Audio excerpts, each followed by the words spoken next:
Bhagavad Gita, Chapter 1. Dhritarashtra, ranged thus for battle on the sacred plain, on Kurukshetra. Say Sanjaya, say what wrought my people, and the Pandavas. Sanjaya, when he beheld the host of Pandavas, Raja Duryodhana to Drona drew, and spake these words, Ah Guru, see this line, how vast it is of Pandu fighting men, embattled by the son of Drupada, thy scholar in the war. Therein stand ranked chiefs like Arjuna, like to Bhima chiefs, benders of bows, Virata, Yuyudhan, Drupada, eminent upon his car, Drishtaket, Chekitan, Kasi's stout lord, Purujit, Kuntibhoj, and Saivya, with Yudamanyu and Utamoj, Subhadra's child, and Drupadis, all famed, all mounted on their shining chariots. On our side too, Wamresed Munani Bon, Donased Tun Ondese, thou best of Brahmans. See excellent chiefs, commanders of my line, whose names I joy to count, thyself the first. Then Bhishma, Karna, Kripa fierce in fight, Vikarna Aswataman.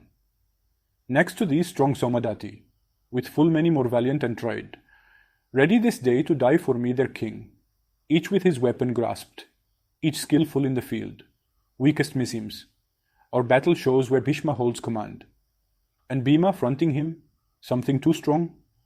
Have care our captains nigh to Bhishma's ranks, prepare what help they may. Now blow my shell. Then at the signal of the aged king, with blare to wake the blood, rolling around like to a lion's roar, the trumpeter blew the great conch, and at the noise of it, trumpets and drums, cymbals and gongs and horns burst into sudden clamour. As the blasts of loosened tempest, such the tumult seemed. Then might be seen upon their car of gold, yoked with white steeds, blowing their battle shells, Krishna the god, Arjuna at his side.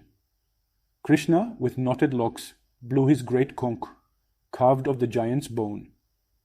Arjuna blew Indra's loud gift. Bhima the terrible, wolf-bellied Bhima blew a long-reed conch, and Yudhishthira, Kunti's blameless son, winded a mighty shell, victory's voice. And Nakula blew shrill upon his conch, named the sweet-sounding, Sahadev on his called gem-bedecked, and Kasi's prince on his, Sikandi on his car, Drishtadhyum, Virata, Satyaki the unsubdued, Drupada, with his sons, O Lord of earth. Long-armed Subhadra's children, all blew loud, so that the clangor shook their foemen's hearts, with quaking earth and thundering heaven.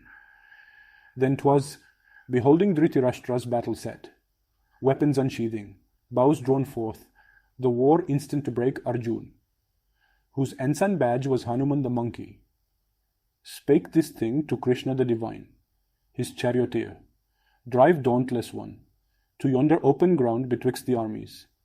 I would see more nigh these who will fight with us, those we must slay today.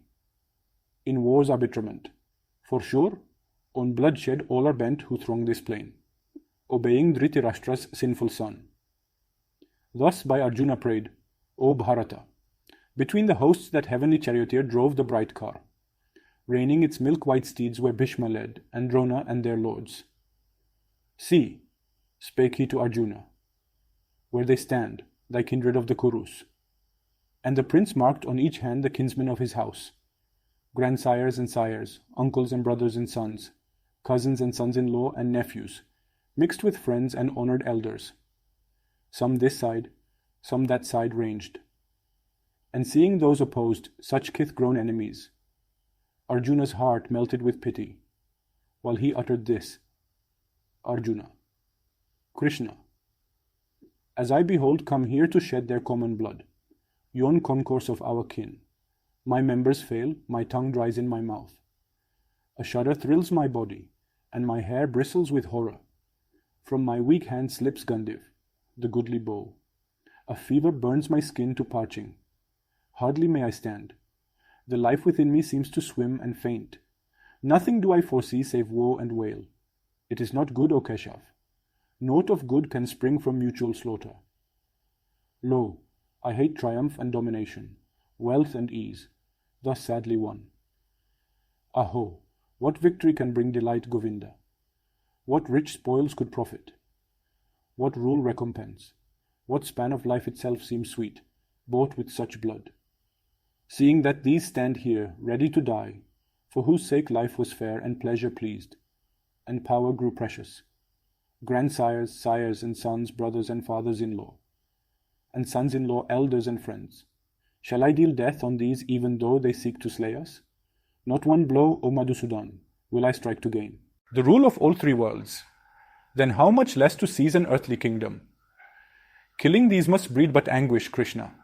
If they be guilty, we shall grow guilty by their deaths. Their sins will light on us, if we shall slay those sons of Dhritarashtra and our kin. What peace could come of that, O Madhava?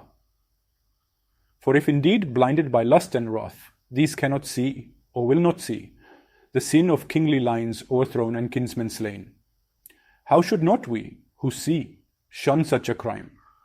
We who perceive the guilt and feel the shame. O thou delight of men, Janardana, by overthrow of houses perisheth their sweet continuous household piety, and rites neglected, piety extinct. Enters impiety upon that home. Its women grow unwomaned, whence there spring mad passions, and the mingling up of castes, sending a hellward road that family, and whoso wrote its doom by wicked wrath. Nay, and the souls of honoured ancestors fall from their place of peace, being bereft of funeral cakes and the one death water. So teach our holy hymns. Thus if we slay kinsfolk and friends for love of earthly power, ahovat. What an evil fault it were!